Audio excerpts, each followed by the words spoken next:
Y en el caso de las relaciones exteriores de Colombia, ni más ni menos que lo que va a haber es dificultades. Es un mundo que entra a una fase de cambios profundos. Toda fase de cambio, decía Antonio Gramsci,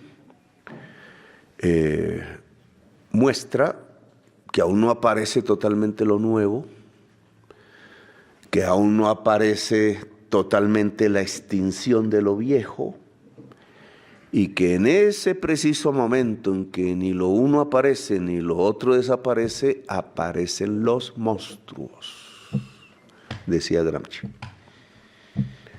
Y monstruos es lo que vamos a tener. Ojalá no al interior de la sociedad colombiana, pero me temo que también. Porque en un mundo de transformaciones como el que vivimos, estamos afrontando una serie de crisis que ni más ni menos enfrentan la existencia misma de la especie humana. Y aquí va un primer criterio que quisiera dejar consignado. Hasta ahora, desde el Tratado de Versalles, más o menos, aunque se puede hablar de tiempos anteriores, el cuerpo esencial de la política internacional, de la diplomacia internacional, de los tratados internacionales que cada vez derivaban más hacia tratados de derechos humanos, hacia la construcción de una civilización humana basada en el derecho, en la justicia, en el saber, diría yo, es sobrepasado a partir que los estados mismos, las naciones mismas se han debilitado. Se han debilitado porque la base económica que daba pie a una nación fuerte, el mercado interno, etcétera, pues se ha transformado sustancialmente desde hace ya 2, 3 décadas. Y eso tiene un efecto sobre la política, sobre lo jurídico, sobre la cultura misma y sobre los estados políticos jurídicos, porque no tenemos ya economías nacionales propiamente dichas. Tenemos economías transnacionales, así lo quiso el capitalismo mismo, una globalización que hace que un proceso productivo cualquiera, construir este lápiz, tenga que ver con procesos de trabajo en muchas partes del mundo, no solo en Colombia. Colombia en eso ha medio perdido, porque se destruyó agriculturas, indudablemente, destruyó industrias, indudablemente, se fue enmarcando en una especie de rincón muy cómodo, viviendo de la renta, no de la ganancia productiva. Rentas transferidas del exterior hacia nosotros.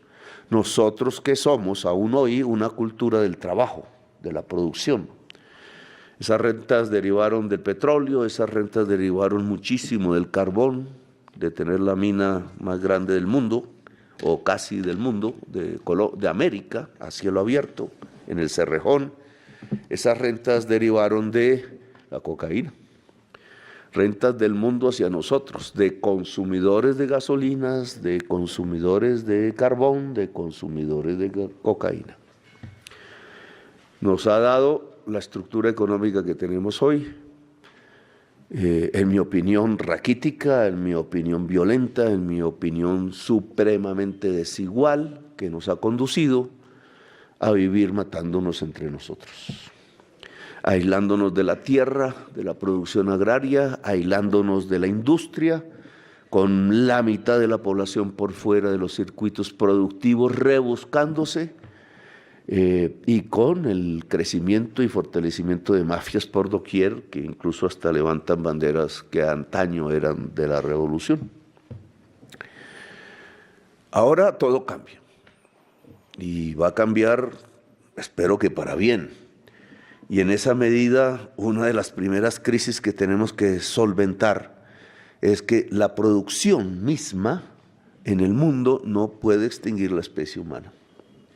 Y eso se deriva hacia 2 grandes objetivos entre varios. 1, no podemos vivir más del petróleo y del carbón. Punto. Entre más petróleo y carbón, más crisis climática. Entre más crisis climática, dice el análisis del país de España en América, porque ahora toca referirse a la prensa internacional,